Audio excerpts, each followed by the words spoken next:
Je n'ai pas dit d'applaudir. Est-ce que tu peux pousser des cris de joie pour Jésus?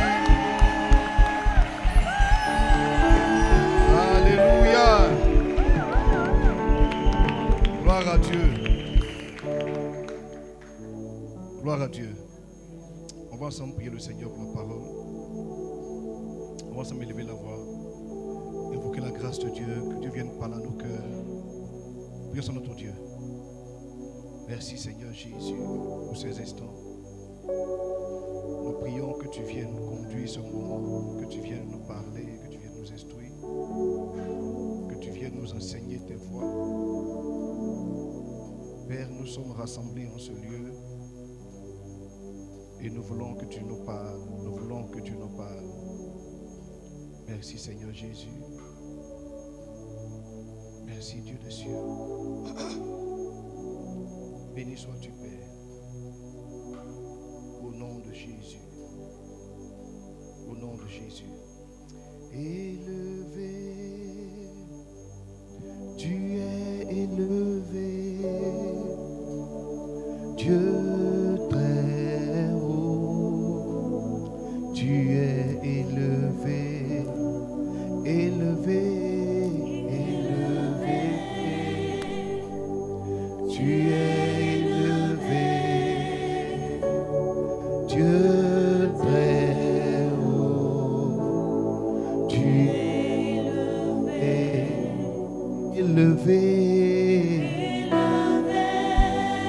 tu es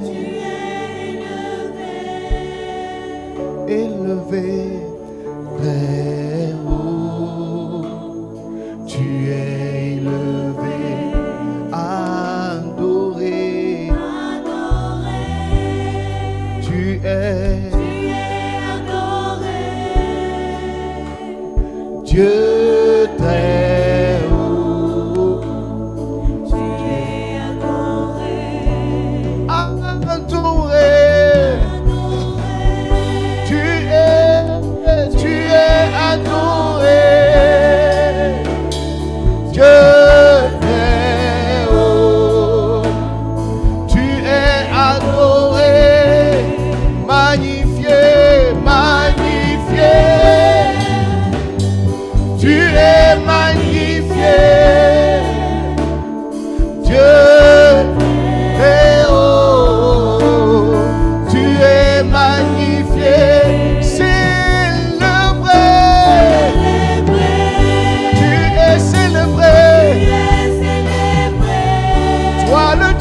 Lève la voix, commence à bénir le nom du Seigneur, le Dieu très haut. Commence à célébrer le Dieu très haut. Chandele bolo si yabala bala.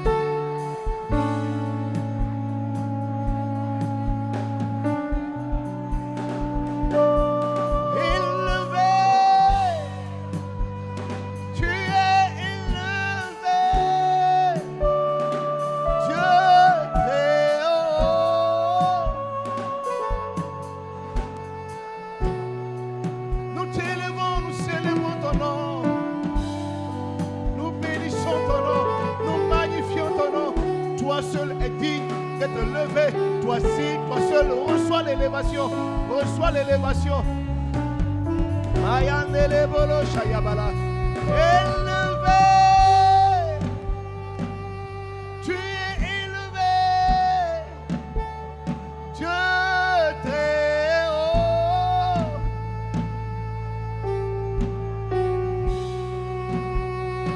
Dieu très haut. Tu es élevé.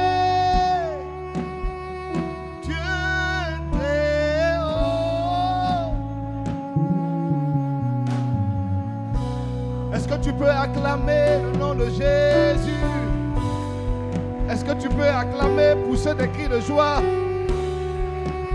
Alléluia. Merci Seigneur pour ta fidélité. Alléluia. Salut le roi, la reine près de toi. Souhaite la bienvenue. Prends de ses nouvelles. Demande comment est-ce qu'il va. Est-ce qu'il va bien? Est-ce qu'il a bien dormi? Et veuillez vous asseoir dans la présence du Seigneur. Acclamons le Seigneur pour exaucer quoi ailleurs. Gloire à Dieu. Gloire à Dieu. Je t'apporte ton amen. Gloire à Dieu. Alléluia. Que Dieu soit béni. Alors, je suis en train de partir pratiquement vers la fin des 12 sagesses ou 12 règles ou 12 réflexions sur le pardon. Et dimanche dernier, je suis à quel point? 8e point. Donc, j'ai fait un de plus au deuxième culte. Donc, ce du premier culte, c'était au 7e point. C'est au deuxième culte que j'ai fait le 8e point. Donc, j'ai commencé par la loi de la réciprocité. Que la Bible dit que ce que tu vas prendre pour mesurer une personne, c'est ce qu'on prendra pour te mesurer. Donc, si toi tu pardonnes difficilement, on te pardonnera aussi difficilement. Alléluia. J'ai parlé également de la loi des quotas. Que le pardon n'a pas de quota. On demande à Jésus combien de fois doit-on pardonner à une personne? Il dit 7 fois, 77 fois, 7 fois. Ou on demande, on d'autres paroles dit que si quelqu'un en une journée vient 7 fois demander pardon pour la même chose que devait faire cette personne, Jésus lui a dit, si 7 fois il se repent, 7 fois tu dois lui pardonner. Alléluia. Que Dieu nous donne, je n'ai pas avoir de quota par rapport au pardon. On va dire amen. Le pardon prive de la grâce, je l'ai expliqué pour ceux qui étaient là. Le pardon nous empêche de rentrer pleinement dans la grâce de Dieu. Le pardon doit être une règle pour que notre cœur soit constamment nettoyé. Si quelqu'un garde des choses dans son cœur ne sera pas pur. Il y a des chants qu'on chante qui ne sont pas en réalité des chansons. Quand on dit « Oh Dieu, crée en moi un cœur pur », ce n'est pas des chansons. C'était vraiment une soupir de David qui avait à cœur d'avoir un cœur qui ne garde pas des choses. Alléluia. La 6e règle dont j'ai parlé ici, c'était que le pardon teste notre niveau de crucifixion. Si tu dis que tu es mort en Jésus, on va checker pour voir si tu es dans le coma ou tu es encore vivant. Et la 7e règle dont j'ai parlé ici, c'est que le pardon démontre notre niveau de sagesse. Si quelqu'un peut pardonner des choses, ça nous donne de savoir jusqu'à quel niveau cette personne a de la sagesse en elle. Dis-moi amen. Et pour... Non, ça c'est le premier culte. Dans le premier culte, la 8e règle, le pardon est la marque des élus. Le pardon est la marque des élus. Colossiens 3, verset 12. Colossiens 3, chapitre 12. Si la com peut nous aider. Ainsi donc, comme des élus de Dieu, saints et bien-aimés, remettez-vous d'entrailles de miséricorde, de bonté, d'humilité, de douceur, de patience. Donc, on parle des élus. On dit donc, comme nous sommes des élus, saints et bien-aimés, nous devons avoir pour revêtement la miséricorde, le pardon, la bonté, l'humilité, la douceur, la patience. Donc, si quelqu'un est un élu, naturellement, le pardon va devenir naturel. Pardonner n'est pas chose facile. Il n'y a que ce que Dieu a choisi. Il n'y a que les élus qui manifestent le pardon. Donc si, par ricochet, tu as du mal à pardonner, vérifie, est-ce que tu es un élu? Ou si tu veux être aussi élu, commence à avoir la culture du pardon. Dis-moi amen. 2 Pierre 1, 5, 10. 2 Pierre 1, 5 à 10. À cause de cela même, faites tous vos efforts pour joindre à votre foi la vertu et à la vertu la science. À la science, la tempérance, à la tempérance, la patience, à la patience, la piété. À la piété, l'amour fraternel et à l'amour fraternel, la charité. Verset 8 dit ceci. Car si ces choses sont en vous et ils sont avec abondance, elles ne vous laisseront point oisifs ni stériles pour la connaissance de notre Seigneur Jésus-Christ. Mais celui en qui ces choses de son point est aveugle, il ne voit pas de loin. Il a mis en oubli la purification de ses anciens péchés. C'est pourquoi, frères, appliquez-vous d'autant plus à affermir votre vocation et votre élection. En faisant cela, vous ne broncherez jamais. Donc le verset dit ceci, c'est pourquoi nous devons nous appliquer d'autant plus à affermir notre vocation et notre élection. Donc si quelqu'un veut être élu, si quelqu'un veut faire partie de la race des élus, à partir du verset 5, il faut commencer à comprendre que tu dois ajouter à ta foi un certain nombre de choses et à toutes ces choses l'amour fraternel. Et à l'amour fraternel, la charité. Alléluia. Que Dieu nous donne d'être élus. Colossiens, donc plutôt 1 Thessaloniciens 1, 2 à 4. 1 Thessaloniciens 1, 2 à 4. Paul et Sylvain, c'est pas Timothée, hein, Thessaloniciens. Ok, Paul et Sylvain et Timothée à l'église de Thessaloniciens qui est en Dieu le Père et en Jésus-Christ le Seigneur. Que la grâce et la paix vous soient données. Le verset 2. Nous rendons continuellement grâce à Dieu pour vous en faisant mention de vous dans nos prières. Nous rappelant sans cesse l'œuvre de votre foi, le travail de votre charité et la fermeté de votre espérance en notre Seigneur Jésus-Christ devant Dieu notre Père. Le verset 4. Nous savons, frères bien-aimés de Dieu, que vous avez été quoi? Élus. Ramène le verset d'avant. Donc, on parle de Paul, de Sylvain et Timothée qui écrivent à l'église des Thessaloniciens qui est en Dieu le Père et en Jésus-Christ le Seigneur. Que la grâce et la paix vous soient données. Suis-moi bien, hein? Nous rendons continuellement grâce à Dieu pour vous tous, faisant mention de vous dans nos prières. Nous rappelant sans cesse l'œuvre de votre foi. Et puis quoi? Le travail de votre charité. La Bible dit que l'amour couvre une multitude de quoi? De péchés. Donc, il y a un travail d'amour à faire. Il y a un travail d'amour, de charité à faire. Tu dois travailler ton amour. Tu dois pouvoir te mettre au-dessus des chocs, des frustrations, des blessures, de la façon dont les gens peuvent te traiter, les gens peuvent agir avec toi. Et lorsqu'il explique ces choses, il va au verset 4 et puis il dit, c'est ainsi. Nous savons, frères, bien-aimés de Dieu, que vous avez été élus. Si quelqu'un est élu, il va travailler l'amour, il va travailler son amour, il va travailler sa charité. Il ne va pas rester là, marmonner des pensées de si Dieu se lève sur sa vie, puis Dieu lui fait quelque chose. Mon Dieu est juste. Ton Dieu n'est pas juste.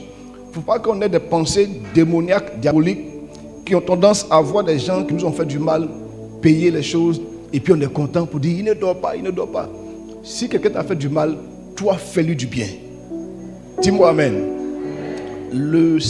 La 9e règle, ou bien la 9e sagesse, c'est que le pardonner, c'est imiter Dieu. Pardonner, c'est imiter Dieu. Si nous disons que nous sommes des enfants de Dieu, si nous disons que nous sommes des fils de Dieu, si tu confesses de ta bouche que tu dis que tu es un enfant de Dieu, toute la Bible, on peut la résumer en une seule phrase, en un seul élément. Les hommes ont péché contre Dieu. Dieu lui-même s'est levé. Il est venu donner son fils pour pardonner le monde. Amen. C'est pas ça? C'est tout. Tout ce qu'on peut raconter à côté, Moïse est allé, Moïse a pris le peuple, ils sont sortis d'Égypte, ils ont fait ceci, tout ce que tu peux imaginer là, tout le reste. Même quand on dit Jésus a marché sur l'eau, il a guéri les aveugles, tout ça là. À la fin, c'est que le résumé de l'histoire de la Bible, c'est que Dieu a vu que le monde a péché et lui-même s'est levé, a décidé de dire, je vais réconcilier la terre avec moi. C'est pourquoi le jour où Jésus meurt, la Bible dit, le voile s'est déchiré. Et la parole de Dieu, dit, Jésus a dit, tout est accompli. Autrement dit, nous sommes réconciliés de nouveau avec le Seigneur. Si tu dis que tu aimes Dieu, Dieu a posé un acte de pardon. Il a pardonné à l'humanité. C'est pourquoi quand Jésus arrive, il dit, quand vous priez, dites, pas le Père de Jésus qui est en haut, dites désormais notre Père. Parce que désormais c'est notre Père. Prenez vos Bibles. Éphésiens 4, verset 32. Éphésiens chapitre 4, verset 32. Soyez bons les uns envers les autres, compatissants, vous pardonnant réciproquement comme Dieu vous a pardonné. Quoi? En Christ. Dieu nous a pardonné en Christ. Donc, pardonner, c'est imiter Dieu. Allons avec Éphésiens 5, verset 1 à 2. Éphésiens 5, verset 1 à 2. Devenez donc les imitateurs de Dieu, comme des enfants bien-aimés, et marchez dans la charité à l'exemple de Christ, qui nous a aimés et qui s'est livré lui-même à Dieu pour nous comme une offrande et un sacrifice de bonne odeur.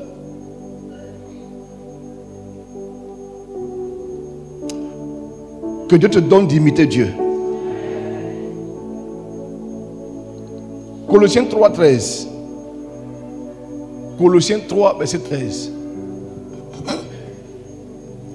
Supportez-vous les uns les autres.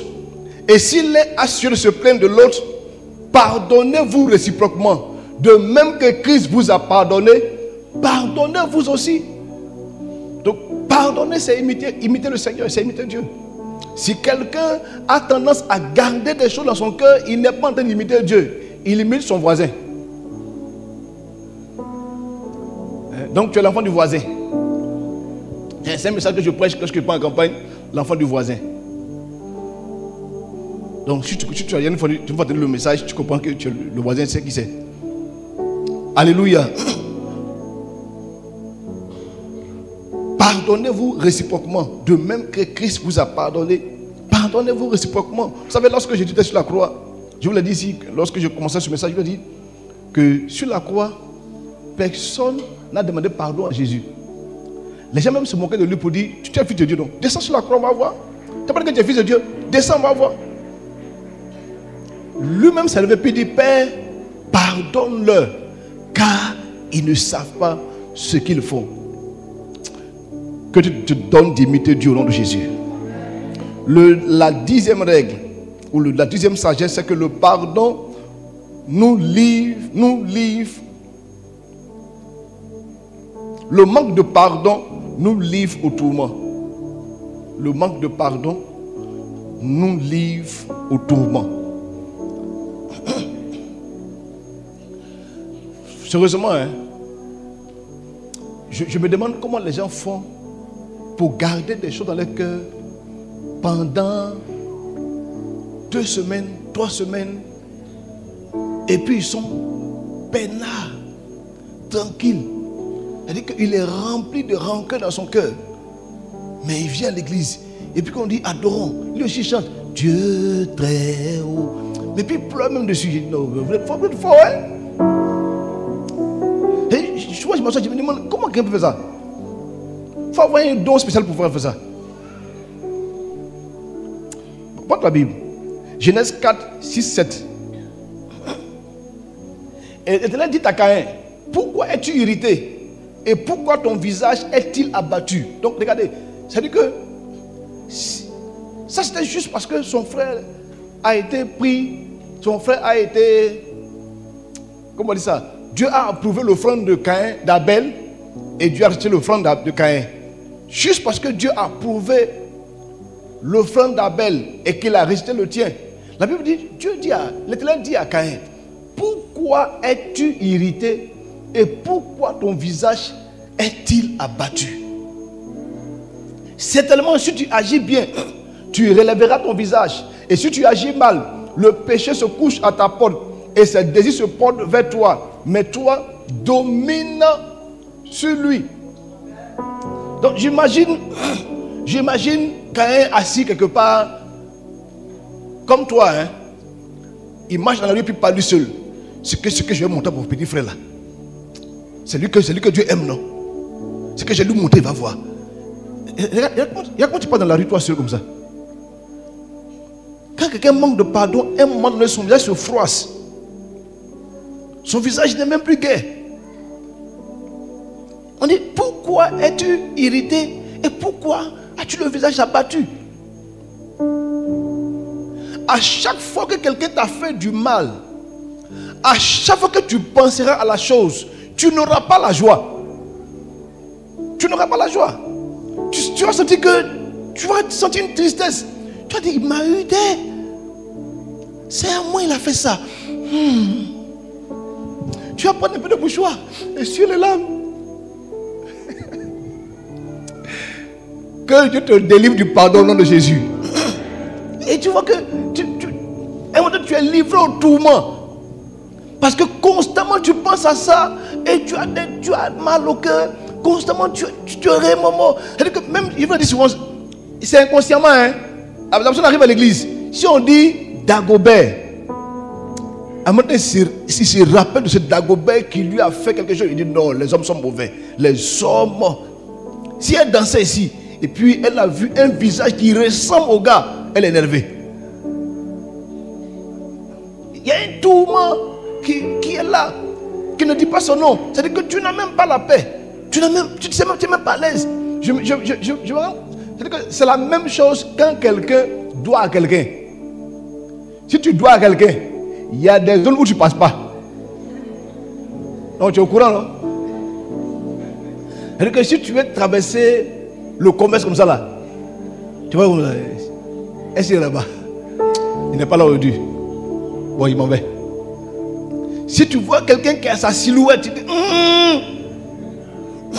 si même tu le vois, c'est-à-dire que c'est comme s'il y a une paix qui te quitte. Tu n'es pas à l'aise. Tu n'es pas en paix. C'est la même chose quand tu refuses de pardonner. Tu es livré à un tourment qui ne dit pas son nom. Rappelez-vous, lorsque Jésus parlait de la parabole de ceux qui devaient plusieurs sommes d'argent, à qui Jésus a fait grâce et celui-ci a refusé de faire grâce aussi à son semblable. La Bible dit qu'on l'a livré au tourment. Il y a un tourment dans nos pensées. Nos pensées ne sont pas en paix. La personne peut être bien habillée, bien parfumée, mais dans sa tête, plusieurs choses passent. C'est pourquoi à un moment donné, beaucoup de sœurs finissent par avoir un caractère qui ne sont pas vraiment leur vrai caractère. Quand tu vois une femme qui est invivable, dure, irritable, elle dit que facilement, elle est sur ses gardes. Bonjour, il y a quoi? C'est pourquoi? Ça là, c'est parce que tu as manqué de pardonner que tu es en train de changer de nature. Il y a tout le monde en tête. Une personne normale est tout en joviale, tout en souriant. Toi, tu ne souris pas. Tout le monde ne sourit pas. Mais quand on dit, maintenant, on prend photo, on dit, souris un peu, foutou. Toi, tu ne souris pas. Et pour sourire même, il faut qu'on trouve quelque chose pour dire quoi. Que Dieu nous pardonne. Et que Dieu nous délivre du tourment. Romains 12, verset 9. Romains 12, 9. Je veux pouvoir finir l'enseignement aujourd'hui parce que dimanche prochain, je vais commencer à parler de quelque chose de nouveau. Que la charité soit sans hypocrisie, ayez le mal en horreur, attachez-vous fortement au bien. Vous voyez, ce verset est très profond. Hein? La Bible dit que l'amour soit sans hypocrisie, ayez le mal en horreur, attachez-vous fortement au bien. Si tu t'engages sur le chemin du mal, tu ne seras pas épanoui. Tu t'assures. C'est-à-dire que nous sommes des êtres qui sommes censés faire le bien, pas le mal. Tout homme est censé être quelqu'un de bien. Donc quand il commence à laisser des germes de mal dans son âme, dans son corps, dans son cœur, il commence à avoir une autre attitude. Il commence à ne pas se sentir bien. Je vous ai dit ici que les problèmes de j'ai tension, j'ai maux de cœur, mon cœur a grossi. Ma soeur, mon frère, il ne faut pas fatiguer les gens. Laisse tomber l'affaire, on va avancer. Et ton cœur va grossir pour aller où ça? Il est dans sa cage là-bas. Si tu ne veux pas pardonner, il va grossir. Dieu est tellement sage que je dois dire que quand on respire là, c'est... Comment? On expire. On dit ça même. Aspire. Expire. C'est ça, non? Bon, une personne n'a pas parlé. C'est quoi? Inspirer. Expirer. Inspirer. Faire rentrer. Expirer. Bon, imaginez quelqu'un qui fait maintenant aspirer. Mais c'est ce qui fait que c'est ton cœur. Parce que au lieu que ça sorte là, on est là. On dit il faut faire. À force de garder le cœur, il va grossir. Et tu vois que au lieu que ce soit le Saint-Esprit qui te réveille à 4 heures pour prier, ce sont le manque de pardon. Quand tu te réveilles à 4 heures du matin, puis tu es assis là, les gens sont mauvais. Les gens sont mauvais. Donc sur la tête, les gens sont des mauvais. Dieu sauve-moi. Mais frère, je vous ai déjà dit, que la plupart des gens qui vous font du mal, ils s'en foutent de ce que vous ressentez. Ils sont en paix, ils dorment bien, ils respirent bien. C'est toi qui te tortures ça. C'est toi, mais ils s'en foutent de ce que vous ressentez. Tu penses que si quelqu'un était conscient qu'il a fait du mal à quelqu'un, il faut qu'il a demandé pardon, il n'est pas venu. Mais souvent, ils s'en foutent. Ils s'en foutent. Donc, au lieu que toi-même tu sois en paix, faut voir. Hein? Ah, faut voir. Si tu veux, tu gardes. Si tu veux, tu te laisses tomber aussi. Alléluia. Je termine les deux dernières règles. La 11e règle, c'est que on testera ton pardon quand tu t'abstiendras de te venger. Vous savez, si j'ai dit tout à l'heure là, qui a pardonné, tu vas enlever la main. On dit c'est fini. Non, pasteur, c'est fini. Maintenant, Dieu qui est le maître des temps et des circonstances va organiser une situation où tu peux maintenant te venger bien sur lui. On va voir maintenant. C'est là que Dieu attend. Il ne dort pas. Mon Dieu. Et elle va même chanter en pleurant même. Non, Dieu ne dort pas. Dieu est beau. Mais frère, écoute-moi, ce n'est pas. Que si tu agis comme ça, ça traduit en fait que tu attendais le bon moment. Tu n'avais pas vraiment pardonné. Prenez vos Bibles. Genèse 43 plutôt, 31 à 34. Genèse 43, 31 à 34. Après s'être lavé le visage, il en sortit et faisant des efforts pour se contenir, il dit, servez à manger. On servit Joseph à part et ses frères à part. Les Égyptiens qui mangeaient avec lui furent aussi servis à part, car les Égyptiens ne pouvaient pas manger avec les Hébreux. parce que c'était à leurs yeux une abomination. Les frères de Joseph s'assirent en sa présence, le premier-né selon son droit d'aînesse et le plus jeune selon son âge. Ils se regardaient les uns et les autres avec étonnement. Joseph leur fit porter des mets qui étaient devant lui. Et Benjamin en eut 5 fois plus que les autres. Il but et se gayait avec lui. C'est-à-dire, quand je lis souvent l'histoire, je me demande, Joseph, est-ce que Joseph est normal? C'est-à-dire que tu as le même visage qui t'ont soulevé, qui t'ont mis dans un puits. Après, ces mêmes personnes t'ont enlevé du puits, ils sont allés te vendre. Et puis ils sont partis chez eux. Et là, je te parle de Joseph qui vient de les croiser. Et ils n'ont pas encore demandé pardon à Joseph. Hein? Ils n'ont pas pleuré pour dire vraiment, c'est de nous, c'est nous tes frères. Vraiment, c'est le diable qui nous a pris. Pardon, pardonne-nous. Personne n'avait posé un acte de pardon. Mais volontairement, Joseph a décidé de leur servir à manger et de leur donner l'occasion de manger même avec lui. Est-ce que tu ferais pareil? Ou tu vas t'asseoir et puis dire vraiment, il faut t'asseoir et te parler. La terre là, ça tourne.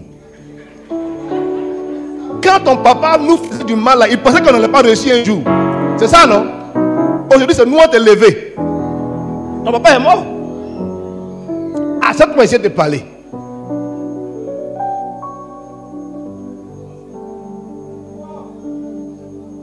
Donc, on testera ton pardon quand tu auras l'occasion de te venger. C'est bien de dire dans la bouche, j'ai pardonné. Mais c'est devant la situation là. On va voir si tu vas faire comme Joseph. Au lieu. Parce que si, franchement, si c'était moi Joseph, dès qu'ils arrivent en Égypte, je les vois, il dit les gars, attrapez-les. Je côté les 50 coups moins 1. Et dites-les, on ne met pas son petit frère dans le puits pour le vendre aux gens. Mais tu vois, que Dieu nous donne ce cœur-là au nom de Jésus. Ouais. Dieu va toujours créer des situations pour vérifier si tu as vraiment pardonné. Tu vas créer des situations. Vous savez, il y a des choses, par exemple, qui me sont arrivées moi-même personnellement.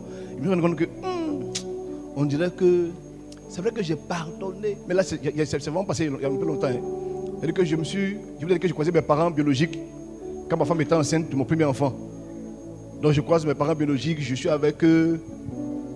Mon papa, lui, quand le jour où on lui a dit que je le vois, quand il est venu, il dit, on m'a dit que tu me cherches, me voici.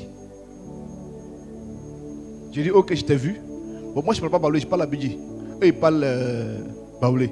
Donc, quand je parlais, mon père ne comprenait pas français. Donc, quand je lui parlais, je parle à quelqu'un qui parle baoulé, qui lui parle et qui me traduit.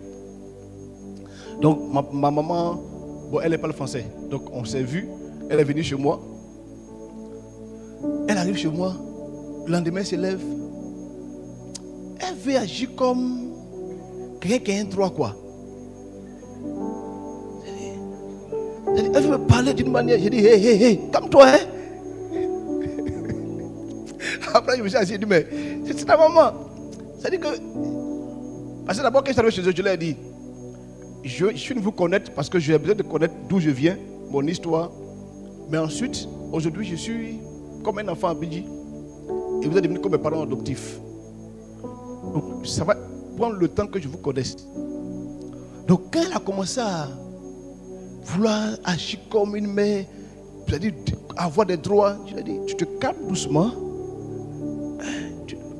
Et Dieu m'a dit, tu vois, ce sont des signes que tu n'es pas guéri. Tu as pardonné, mais tu n'es pas guéri. C'est-à-dire que tu n'as pas...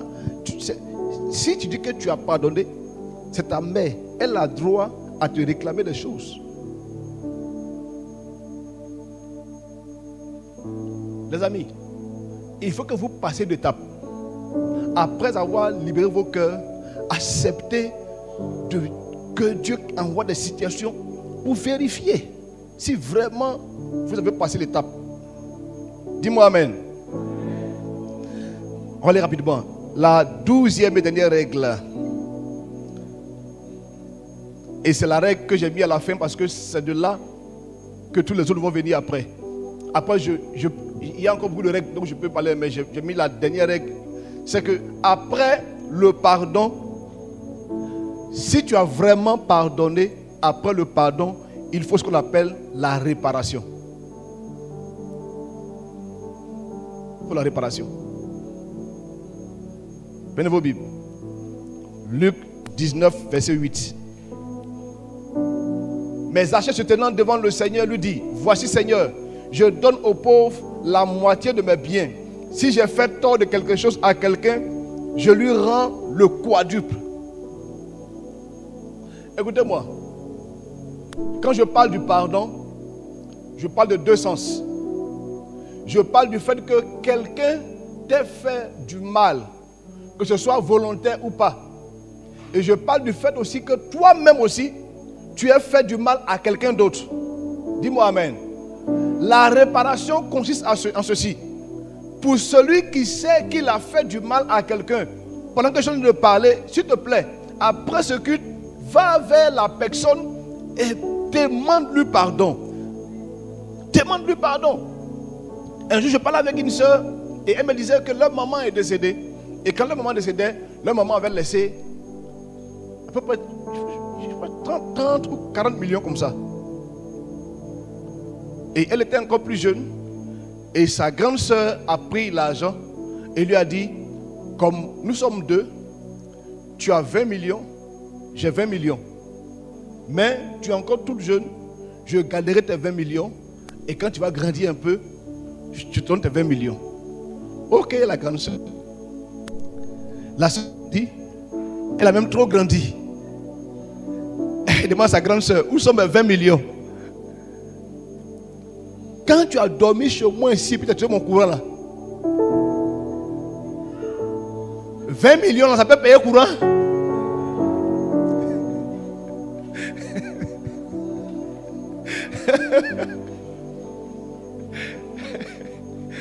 Mais vous savez, il y a des choses, les gens vivent les choses. Hein. Et ce n'est pas juste ça. C'est que, dans l'histoire, c'est que sa soeur a fini par raser la petite parce que la petite a envoyé son fiancé en griffe, c'est quelqu'un qui l'a courtisé à la maison. Et la grande soeur a détourné le frère.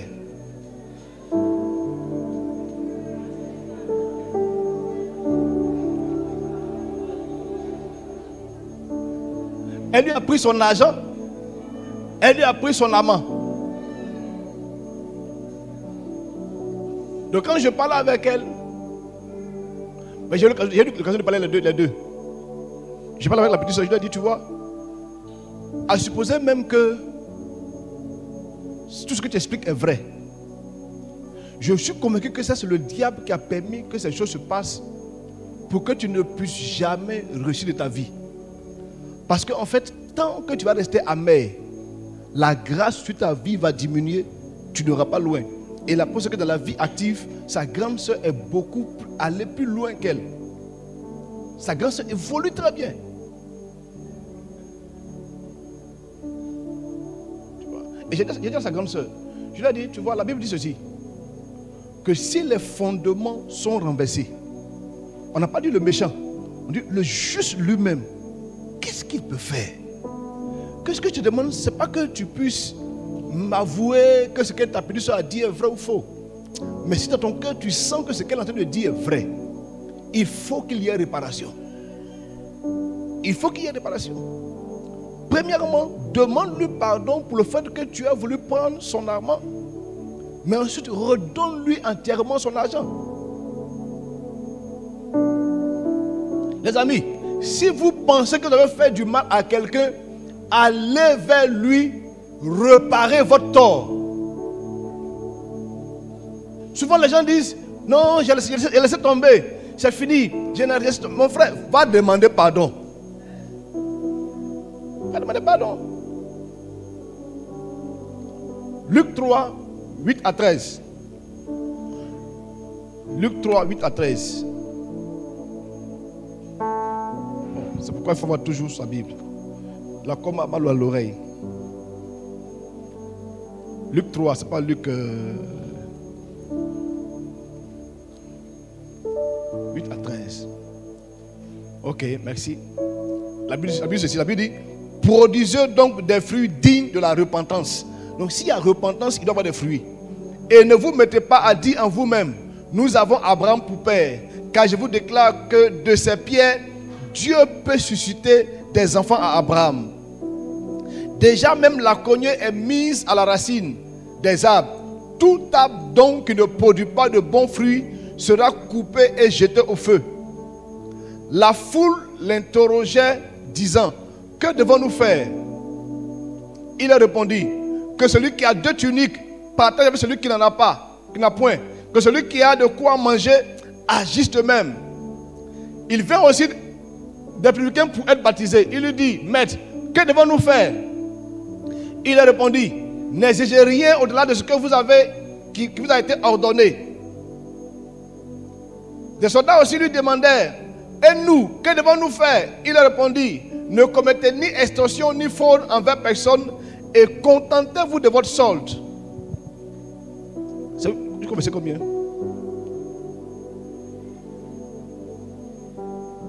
Verset 13. Bon, là on a lu le verset 14. Vous savez, le verset 8 dit, produisez donc des fruits dignes de la repentance. Il faut qu'il y ait des fruits de ta repentance, de ton pardon. Alors j'ai dit quelque chose en parenthèse. Vous savez, le pardon a 2 aspects. Et dans la réparation, il y a le fait que tu parles, que tu arrives à la personne. Vraiment, Gaspard, je demande pardon pour ce que je t'ai fait. Je sais que je t'ai fait du mal. Ça, c'est le premier aspect. Mais il y a un deuxième aspect. Tu viens demander pardon à Gaspard. Et puis demain matin, tu viens. Je demande pardon hier, c'est fini. Hein?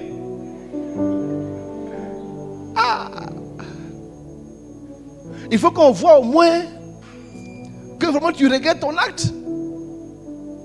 Il faut qu'on voit au moins que tu sens que tu as tort. Mais tu finis de demander pardon, maintenant, en même temps, tu te joues les... Bon, tout est normal, quoi. C'est-à-dire que si tu... On a pardon, c'est fini hier. Donc, faut arrêter pour toi, là. Non, il faut qu'on voit dans ton attitude que vraiment tu te répands. Et souvent, c'est ce qui manque dans le couple. Et il y en a des qui demandent pardon. De là à là, tout le cas s'arrête en même temps. Mais ce serait bien que ce soit comme ça. Hein? Mais ce n'est pas toujours comme ça. Les femmes, ce n'est pas comme ça, ma femme. Les femmes, c'est un prolongement long.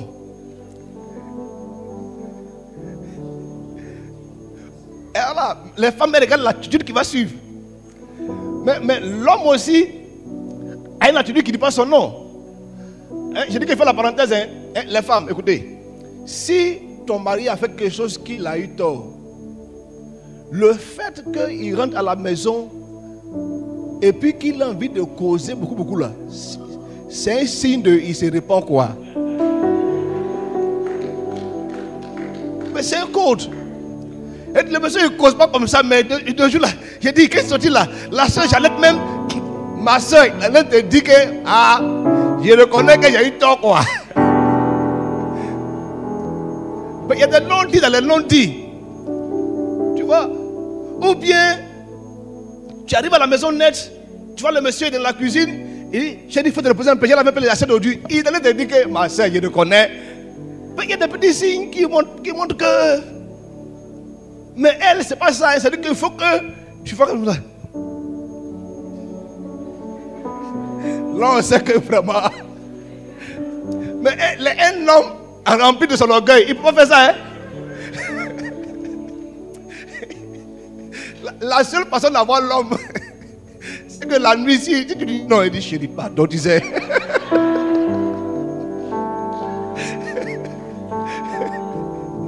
Que Dieu pardonne les hommes. Mais il faut qu'il y ait des actes qui traduisent notre pardon. Il faut qu'il y ait une attitude. Il faut qu'il y ait une attitude. Vous savez, même quand le fils prodigue est revenu, Il a dit une chose. Il dit, je ne veux plus te traiter comme un de tes fils. Je veux te traiter comme un esclave. Il faut qu'on sente que, quand même, tu viens de blesser la femme comme ça. Tu l'as trompée avec quelqu'un. Tu arrives maintenant, tu te joues les dangereux. Tu n'es pas un don juan. Si tu étais un gars sage, tu n'allais pas chercher femme. Fallait rester calme. Maintenant, il commence à parler maintenant. Tu penses qu'elle exagère, elle n'exagère pas. Il fallait rester calme. Ce qu'elle dit est valable aussi pour les femmes. Si tu la trompes aussi, qu'il est en train de dire full, tu restes calme aussi. Bon, tu n'as pas envoyé là-bas. Mais c'est la même chose. C'est la même chose. Il faut que vous compreniez que. Il y a une chose. Dieu m'a dit ceci. Il m'a dit en fait, le pardon est spirituel. Le pardon a un volet très spirituel. Est-ce que tu sais que si tu as fait du mal à quelqu'un et que réellement tu t'es libéré,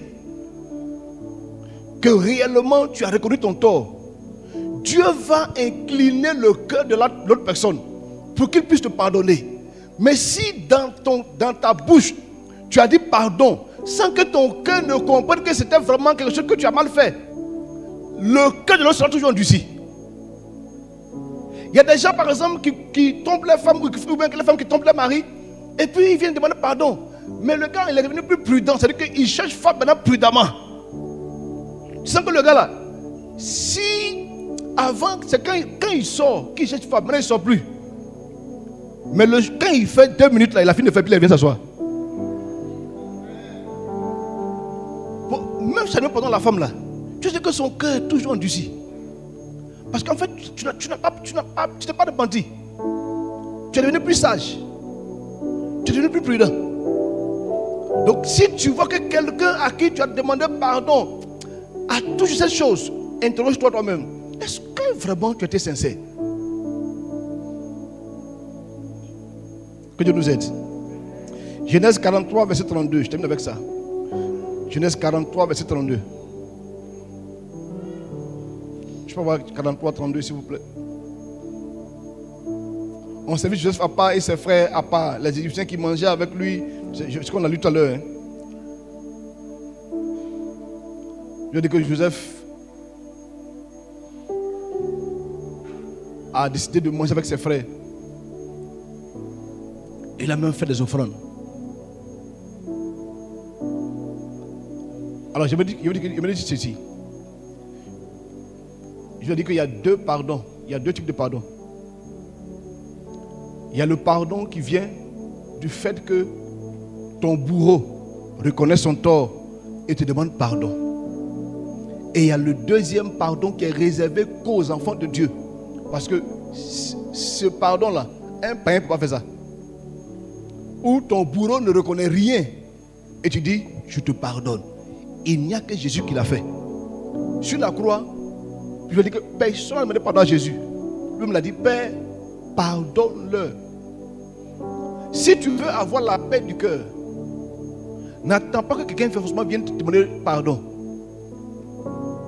Toi, pardonne. À l'ouest ici, il y a un phénomène qui se passe, qu'on en parle tout bas, mais qui est réel. Beaucoup de jeunes filles sont abusées par leurs parents, les cousins, les oncles, dans les maisons. Souvent, qu'elles en parlent à leur maman, oh, et ça reste comme ça. L'oncle ou le cousin n'a même pas conscience que ce qu'il fait est mauvais. Vous voyez, c'est culturel.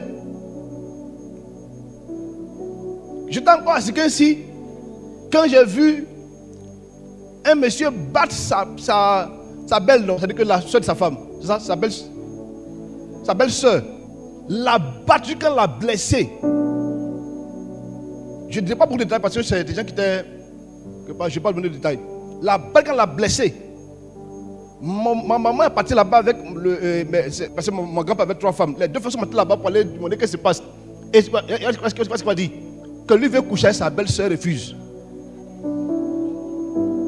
Et comme sa femme n'est pas là, dans leur coutume, c'est elle qui doit prendre la place.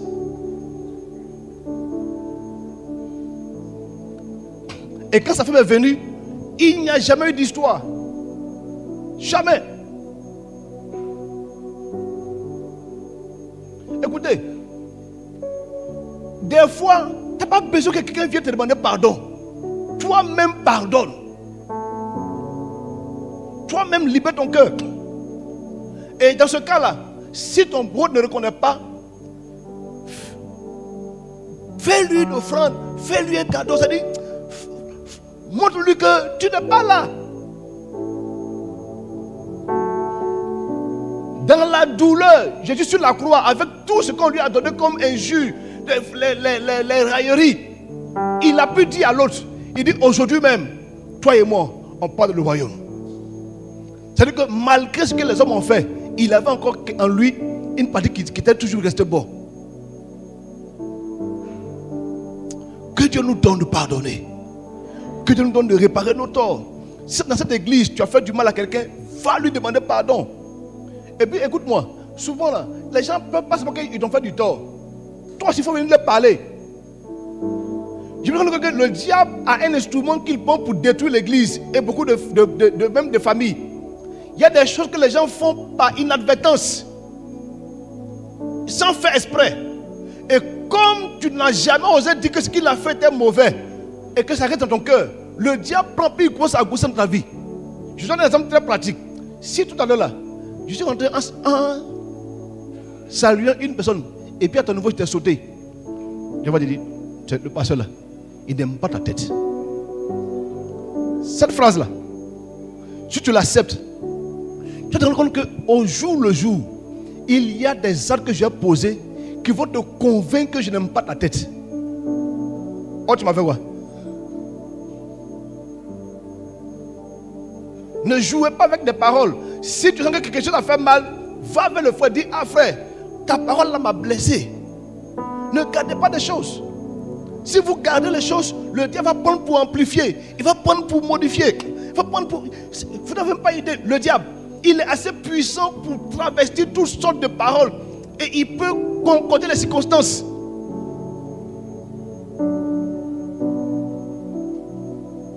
Les mamans là se moquent de moi. Cette parole là, c'est que chaque fois que tu les vois, ça ressemble à ce qu'on ne parle de toi. Oh, elle parle même de problème, elle parle de toi-même. Que Dieu nous aide. Que Dieu nous donne de pardonner. Les dimanches prochains, qui vont suivre, les dimanches qui vont suivre, je parlerai du cœur. Écoutez-moi. Nous sommes en retraite, elle est passée à Mohamed il y a une semaine, non? 2 semaines, 2 semaines. La semaine passée. Et le pasteur Ivan est venu. C'était du passage à Abidjan pour un programme. Et il a parlé d'un message. En réalité, tout ce dont je prêche, le pardon, tout ça, la piste d'atterrissage du pardon, c'est le cœur. Tout ce qu'on peut faire dans l'église est lié au cœur. Et je pense que malheureusement, on ne prête pas attention à cet élément. Lorsqu'on devait choisir David, qu'on a vu Eliab, Dieu a dit une chose. Il dit, vous les hommes, vous regardez à ce que vos yeux voient. Ce qui frappe vos yeux. Mais lui, Dieu, il regarde au cœur. Quel type de cœur? Quel est le cœur que Dieu agrée? Quel est le cœur qui qualifie une personne? Et Dieu veut commencer à m'expliquer le cœur à partir du cœur de David. J'en ai parlé avec les responsables le dimanche passé. Je donne juste un aperçu puis on va prier. Écoutez-moi.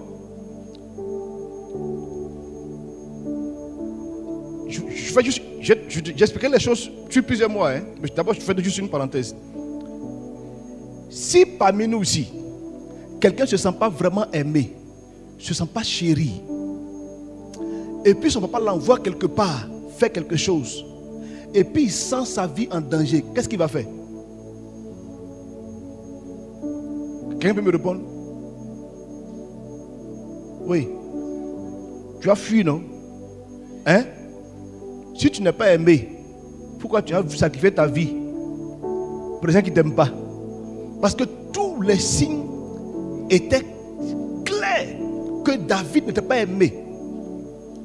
Apprenez que quand on devait choisir un roi là, on l'a envoyé tuer le mouton.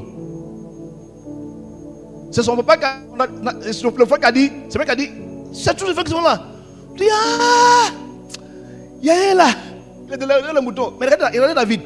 On dit, David dit, quand un animal comme le lion vient attaquer les moutons de son père, lui, David, il risque sa vie, il arrache l'animal dans la bouche du lion. Qu'est-ce que j'ai à sacrifier ma vie pour des gens qui ne m'aiment pas? Le cœur, c'est la chose qui qualifie une personne et qui l'amène à aller plus loin dans sa vie. Vous savez, il y a vous dire quelque chose. Tout ce qu'on peut faire ici, là, c'est du folklore. Dieu regarde nos cœurs. Quelqu'un peut venir ici, et puis il va être là, il va faire les offrandes, il va être assidu à l'église. Tu peux faire tout ça là. Tu vas dire, ton cœur n'est pas pur. Je parlerai du cœur. Il faut que nos cœurs ressemblent au cœur de Dieu.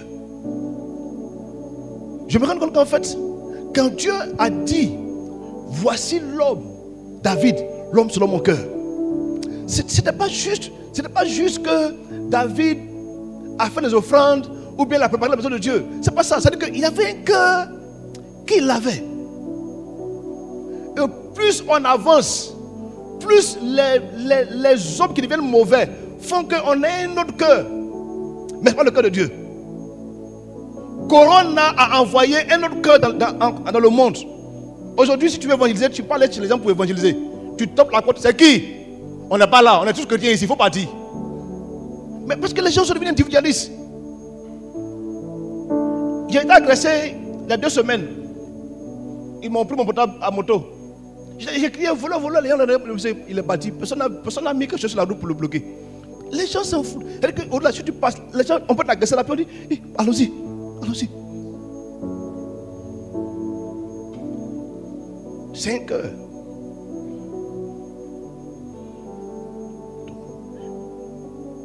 Je parlerai du cœur. Mon Dieu, on parle du pardon. Moi, c'est libre, on prie ensemble le Seigneur.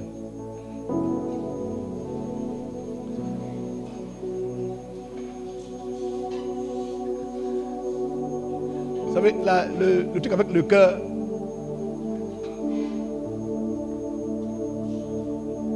Bon, laisse. Je parlerai. Mais j'aimerais avoir une autre inspiration en fait sur le cœur. On va prier pour le pardon. Tu vas prier avec moi pour dire, Seigneur, donne-moi de pardonner. Et donne aux gens de me pardonner. Peu importe le tort que j'ai fait à quelqu'un. Prie avec ces paroles que tu as entendues ce matin plutôt. Et on va prier sur notre Dieu. Nous t'en supplions. Parle-nous.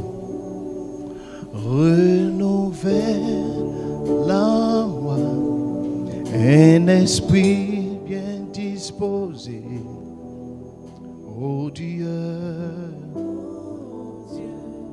crée en moi un cœur pur. Renouvelle en moi un esprit bien disposé. Oh Dieu,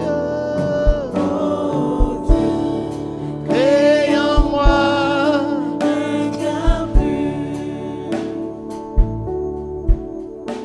Seigneur, merci pour ta parole. Merci pour ce moment que tu permets. Merci que tu nous donnes de pardonner et d'être pardonné. Aide-nous, Seigneur. Aide-nous, Seigneur. Merci pour ta parole. Que ton nom soit élevé. Au nom de Jésus. Est-ce que tu peux acclamer le Seigneur Jésus? Alléluia.